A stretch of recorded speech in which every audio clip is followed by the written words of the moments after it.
चिलिका नीलजल राशि रे रथयात्रा विश्व प्रसिद्ध रथयात्रा पाई चलचंचल होई उठिछि। चिलिका मध्यरे थिबा लीला क्षेत्र कांकण शिखर स्थित नील जलराशि रे होइछि नियारा रथयात्रा। खोर्धा जिला अंतर्गत चिलिका ब्लॉक नईरी स्थित चिलिका नील जलराशि मध्यरे थिबा कांकण शिखरी कूदरे जगतरनाथ प्रभु जगन्नाथंकर नौकारे प्रस्तुत रथरे तीन ठाकुर रथारूढ़ होई कांकण शिखरी कूदरे चतुर्पार्श्व परिक्रमा करी रथयात्रा होई आसुछि।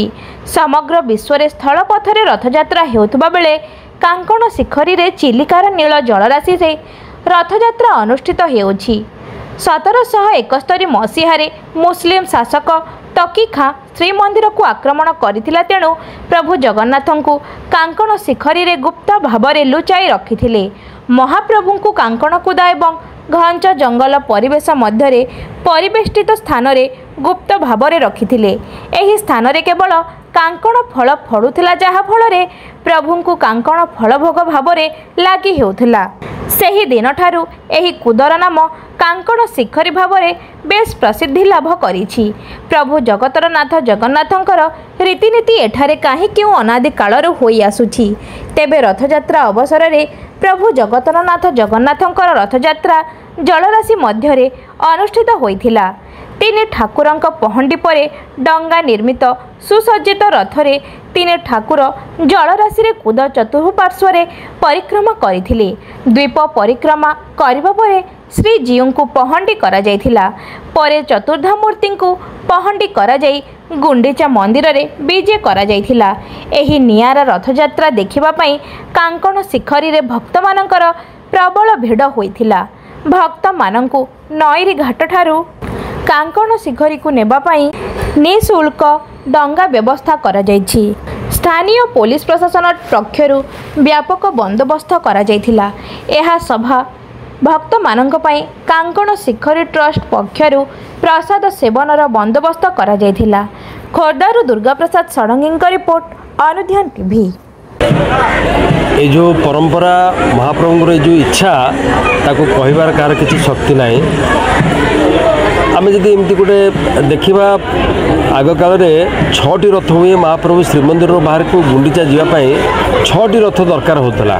मझिरे मालिनी नदी बोली गोटे नदी थिला, से नदी रे से नौका विहार करती, पुणी सेपटे आ 3टा रथ सज होता है, से गुंडीचा जाती। हुए तो महाप्रभु से लावासा टिकक ये कांकण शिखर पूर्ण कर कांकण शिखर गोटे दीप।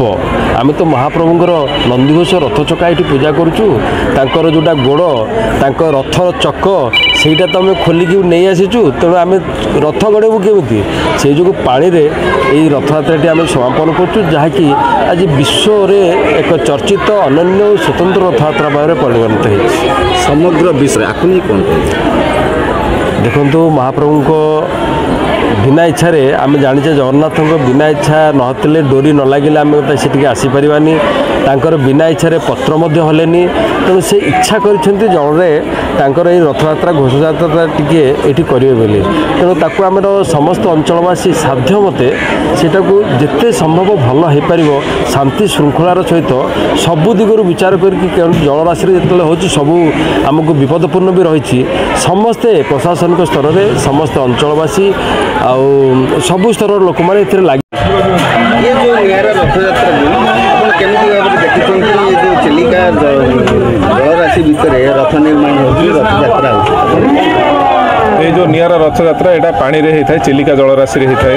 आउ ये चिलिका जलराशि जो यूनिक रथयात्रा यहाँ लीला क्षेत्र कांकण शिखरी ये ठाकुर लीला रथयात्रा होता है। आउ महाप्रभुंर यही लीला जो 3टी रथ तैयारी करा जाए, गोटे नंदीघोष, गोटे तालध्वज और देवदलन। ये रथ 3टी डंगार होता है, आउ बंधा जाए गोटे कहते गोटे राउंड मरा जाए रथयात्रा हिसाब से। यही कांकण शिखरी जो दीप दीप अच्छी दीप चारिकड़े तो ये लीला क्षेत्र जो रथयात्रार महिमा अनेक आए जिला प्रशासन police fire department forest department समस्ते हाथ मिसई था रथयात्रा लोक मान जो मैंने अति अधिक मात्रा लोक ये आसता कारण यहाँ उपभोग करने समस्ते चाहिए था समस्त सेफ्टी और सिक्यूरीटी मिलित भाव में समस्ते जिला प्रशासन पुलिस फॉरेस्ट फायर समस्ते काम कार्यरत ये अच्छा आम वाइल्ड लाइफ किसी डिस्टर्बान्स केमती न हो से